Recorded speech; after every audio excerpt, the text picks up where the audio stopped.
साथीहरू, म यही वाकिटकीबाट कुलमानजीलाई भन्न चाहन्छु। कुलमानजीले अस्तिको सम्बोधनमा अब हामी अरू पार्टीसँग मिल्न जाँदैनौँ, बरु रासोपा पनि आयो भने बरु मिलाउँछौँ भन्नुभएछ। म उहाँहरूलाई एउटै कुरा के भन्न चाहन्छु भने तपाईँले कहिले देख्नुभएको छ समुद्र नदीमा आएर मिसिएको? नदी समुद्रमा गएर मिसिएको त यो यथार्थ हो होइन। यो चाहिँ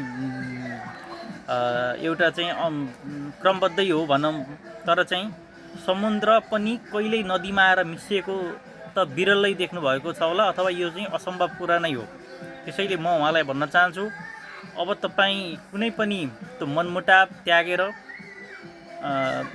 अग्रगामी शक्तिहरूसँग मिलेर अघि जानुहोस्। तपाईँ पनि हामीलाई लाग्छ देशका लागि, देश बनाउने एउटा असल सपोत हो। एक्लै हिँडेर कहीँ पनि पुगिँदैन।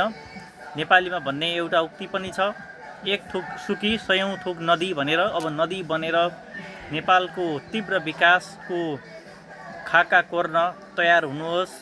आउँदो स्थानीय तहको निर्वाचनमा मिलिजुली जानुहोस् र पुरानाहरूलाई निमिट्यान्न पार्नुपर्छ, नयाँहरू आउनुहोस्। शुभकामना छ।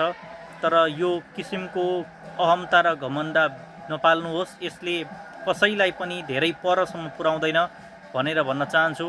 धन्यवाद।